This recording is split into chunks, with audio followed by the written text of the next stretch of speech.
How's it going, everybody? Welcome to Virtual History 360. I'm Mr. Wade, and today is a special video, or this week's gonna be a special video because teaching world history for the first time, I think there's a lot of opportunities to do some really fun stuff. And since we're learning about early humans and the Metal Ages, the Bronze Age, the Iron Age, we gotta show the kids how they did it, right?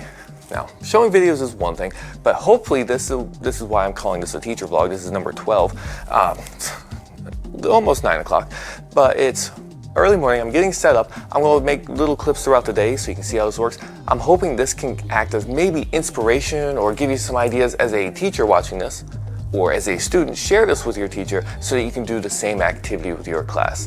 Let me show you what I've done so far. All right, so what I did was I raided our science department. I went to our science coach and I said, can you help me out? And I was able to get 4 burners, like hot plates, and I was able to get some tinfoil. And this is what I've been spending the last, 30 minutes on, starting to set up the hot plates around the room and making these tinfoil boats. Got enough for my classes, I think, so far. All right, and what we're going to do is we're going to take crayons like these, and we're going to melt them down. And what I think is going to happen, and I could be wrong, and we're going to see as the video unfolds, is that if I take a crayon that is the color of tin, I know it says silver, but let's see if it'll focus, and I take a crayon that is colored similar to copper, I think this is the closest one I know, and ironically it says bronze, but if I take that, there we go, and I break them up into pieces because you have to mine the ore, right? And I put them into the little boat, put this on the burner. What's it going to be? Okay? And that's the question I'm going to ask my kids is, what do you think will happen? Okay? We've already covered a little bit of metallurgy, so they have a little bit of background, but I want them to tell me, write it down, what's going to happen. Do they know? Can they guess? We'll find out. Then, being the science teacher, playing that role today, we're going to experiment, okay? And what's going to happen is we're going to actually break up the crayons, we're going to melt them down, and we're going to use little plastic forks, we're going to mix them up to see what happens. We're going to see if we can get a mixture or if they're swirled together. That's going to be the direction I think is going to happen. That's my hypothesis, but we'll find out, right? So we're going to try this in class, and I'll come back when we're actually doing it. If you check this out, these are the questions that I was asking the kids during it. We started by going over what is bronze, how do you make bronze, and got the kids to answer that question, write it out and answer it. And then I changed the subject to how do you combine crayons, and they got to the idea that you had to melt them just like we melted the metals, right? And then we transitioned into what do you think is going to happen? So we started thinking, what happens if you mix crayons of different colors, just like mixing 2 different metals, right? So they made their prediction, they wrote it down. Then we actually got to work on the experiment itself. If you come over here, you can see the finished product. I'm going to walk you through in just a second. But we actually melted the crayons. But let's talk about that next.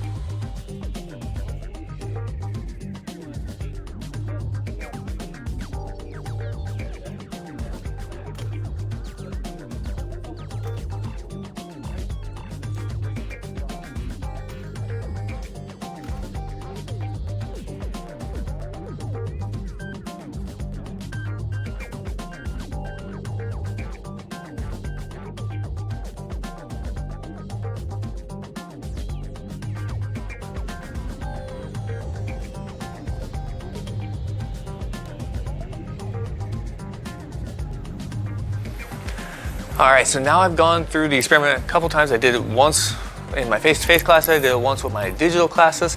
For my digital classes, I tried metallic crayons that you saw. I did the whole, it's ore, so you gotta take the paper off, you gotta break it into small chunks, you melt it down. For some reason, the metallic crayons, and I'll see if you can see it here, you saw in the picture earlier, didn't really mix the colors. I think, and my students, pointed out that perhaps the lighter, the tin, the silver crayon, was less dense. I don't know, maybe that's why it floated on top. Maybe it was the metal flake that made a difference, but in my earlier classes I used regular crayons, and when they mixed, they literally mixed to whole new colors. It was actually really cool. So that's why you do science, I guess, because, you know, different results and different things can happen, right? So I think this is going really well. I think this is a really good way for kids to, you know, kind of revisit their own hypothesis, you know, revise their knowledge, if you want to use the keyword there. You know, teachers know what I'm talking about. But yeah, so we went through, we reviewed what bronze was. We then, you know, kind of tied into crayons and how I don't have a real furnace to make, you know, real metallurgy, you know, real smelting happen. But we talked about crayons. I asked them what they thought would happen. You saw in the questions, right? A lot of them predicted they would make one color. And in my first class I did this with, that's what happened. But in my second class, it didn't. So it's kind of interesting. But then we did it. I had them take notes, you know, as the process happened in my live class, because they could do the experiment here. They didn't have to just watch me do it. And it was neat to see the process and the steps go on. That was really neat. I really enjoyed watching them work through that process. And then I said, what happened? What actually happened? And was your prediction correct?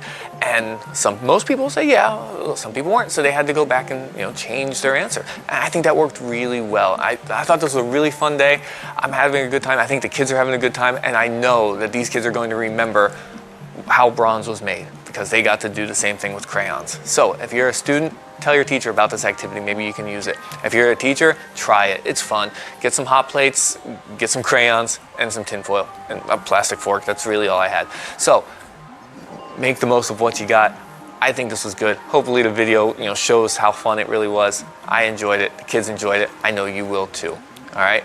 So if you want to support this channel, head over to my Teespring store. You know, there was the link. I put up funny shirts, you know. I did one for the fly at the VP debate because I thought that was funny. You know, stuff like that.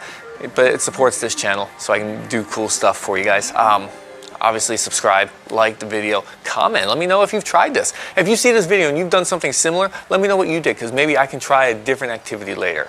All right? So, for Virtual History 360, I'm Mr. Wade. I'll see you next time.